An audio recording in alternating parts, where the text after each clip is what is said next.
Atenção! Começa agora uma teleaula de Geografia do Ensino Médio. Você vai assistir a teleaula de número 37. Bons estudos!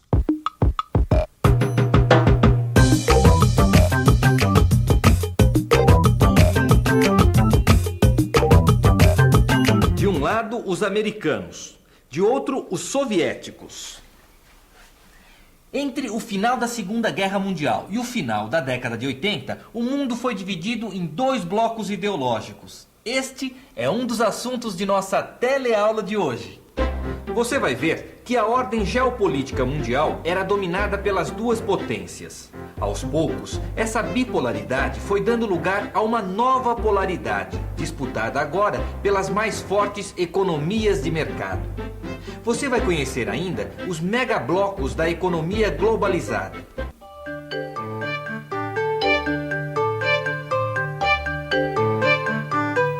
Puxa vida, hein, Gil? Quanta coisa aconteceu, né? A gente olha essas imagens e nem parece que são fatos tão recentes, né? E tem mais, né? Depois da Segunda Guerra Mundial, o mundo se dividiu praticamente em dois blocos. Exatamente. O bloco capitalista, que era liderado pelos Estados Unidos, não é? E os socialistas, cujo polo era a União Soviética. Exatamente. Inimigos, né? Tanto no plano econômico quanto no militar. Era o começo da Guerra Fria, né, Vicente? Exatamente. Que só foi terminar de vez em 1989, com a queda do Muro de Berlim, né? Lembra? Foi uma festa. O muro sempre foi um dos marcos mais ostensivos dessa divisão do mundo. A sua derrubada marcou simbolicamente o fim da Guerra Fria. Significava também a desestruturação do socialismo real e, de certa forma, a vitória do capitalismo moderno. Apenas dois países não eram pró-americanos e nem pró-soviéticos: a China e a Índia. Dois estados com dimensões continentais. Tanto a China quanto a Índia mantiveram esquemas político-econômicos próprios, com significativa autonomia. Pouco a pouco foi se estruturando um terceiro bloco, o chamado Terceiro Mundo, formado por países não alinhados com nenhum dos blocos já existentes, países pobres. O Terceiro Mundo passou a ser pensado como o mundo subdesenvolvido. Em 1985, o primeiro-ministro soviético Mikhail Gorbachev anunciava os primeiros desgastes do sistema comunista. Estamos percebendo um desgaste progressivo dos valores ideológicos e morais do nosso povo.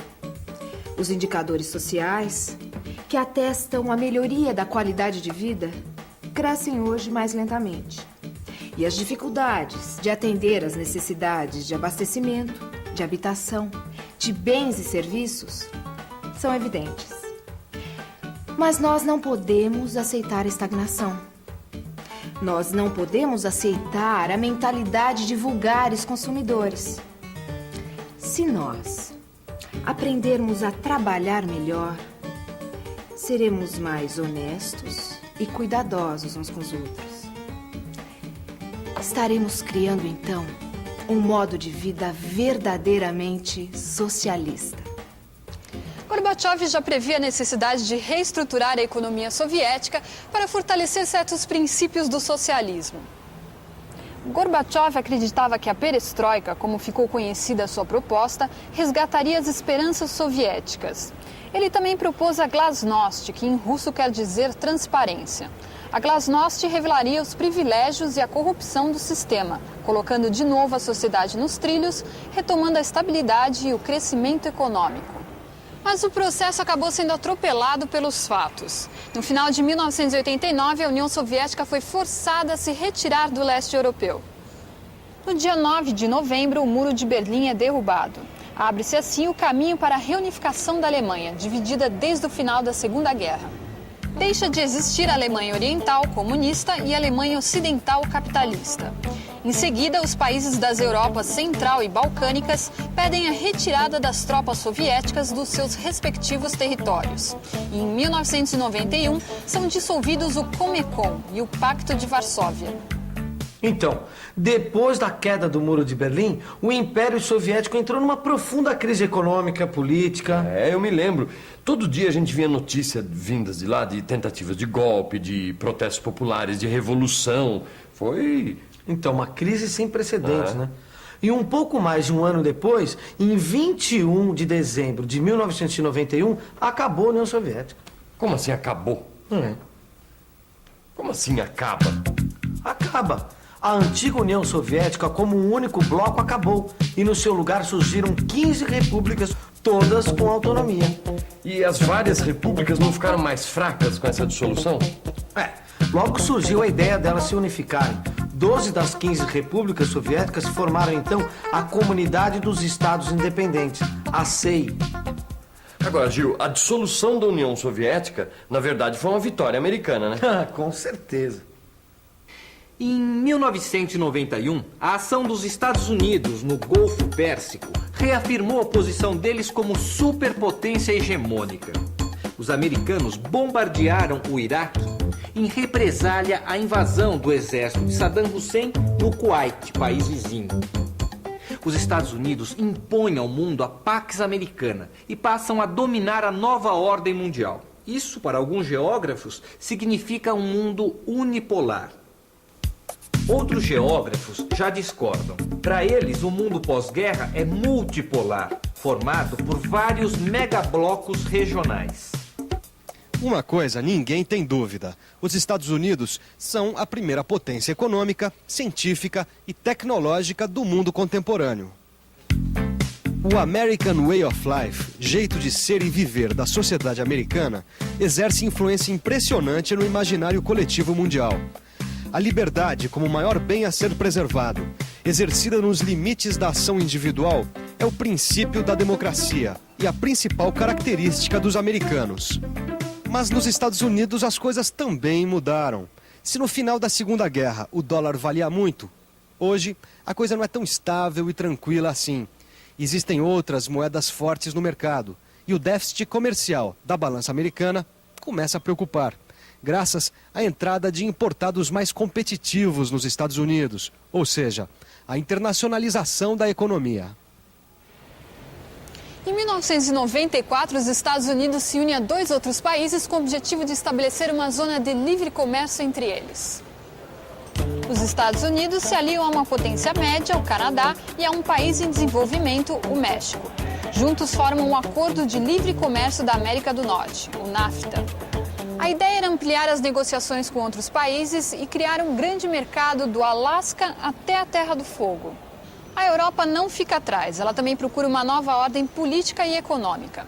Ela já tinha um mercado comum europeu conhecido como Comunidade Econômica Europeia, criada em 1957, no pós-guerra, com a assinatura do Tratado de Roma.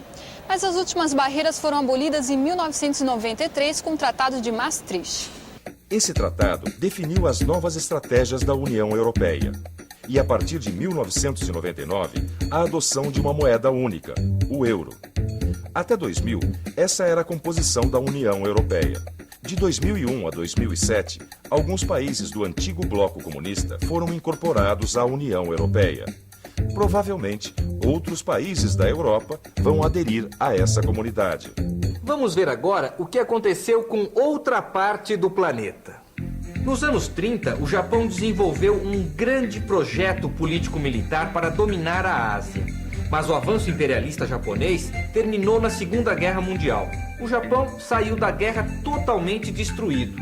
A rendição foi incondicional. O país foi proibido de reconstituir qualquer base militar. Mas o que o Japão não conseguiu realizar militarmente na década de 30, conseguiu realizar economicamente na década de 80. O Japão investiu no desenvolvimento de tecnologia, aplicou em suas empresas a reengenharia, conseguindo produzir mais e mais barato. Assim, começou a colocar no mercado produtos melhores a preços mais competitivos, inclusive dentro dos Estados Unidos. O país passa a ser o polo do megabloco do Pacífico, que começava a se esboçar. O processo de abertura política da China abre novas possibilidades para o capital japonês. A partir de 1979, surgem as zonas econômicas especiais. Os japoneses começam a investir nessas regiões e transferir tecnologia para lá. Em 1989, definiu-se um novo bloco econômico, a Cooperação Econômica da Zona Ásia-Pacífico, a APEC. A iniciativa de formar esse bloco coube à Austrália.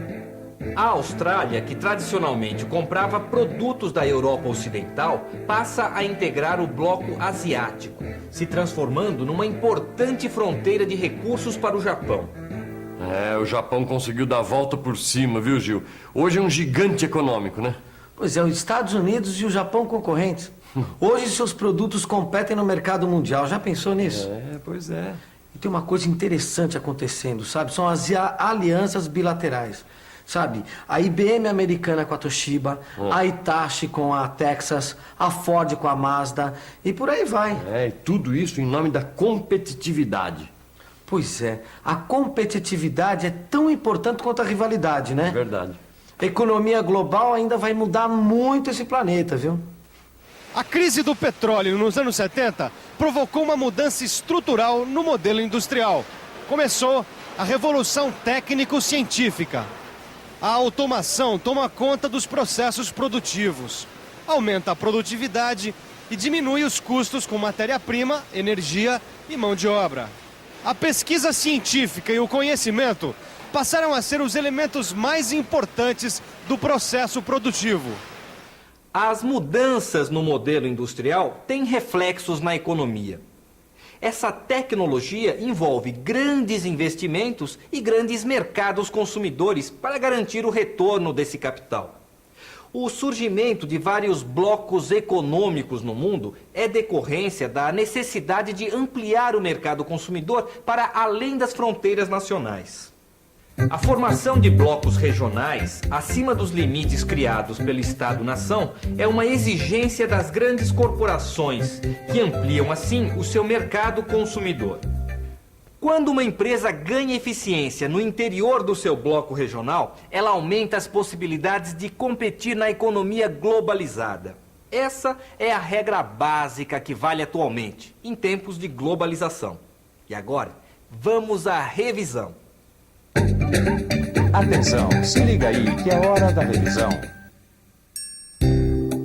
Na teleaula de hoje, nós vimos que no período pós-guerra, de 1945 até 1989, a ordem do mundo era bipolar, dividido em dois blocos antagônicos. De um lado, a potência socialista, a União Soviética, e de outro lado, a capitalista, os Estados Unidos. Na década de 80, agravam-se as dificuldades internas da União Soviética. O bloco socialista se desestrutura. Cai o Muro de Berlim. A partir de 1970, o bloco capitalista, vencedor da Guerra Fria, começa a sofrer grave crise. O mundo bipolar vai dando espaço a uma nova ordem multipolar. Hoje, a geopolítica mundial se caracteriza pela formação de megablocos, respondendo às necessidades de grandes investimentos no setor produtivo e de ampliação dos mercados consumidores. Bom, até a próxima teleaula. E bons estudos!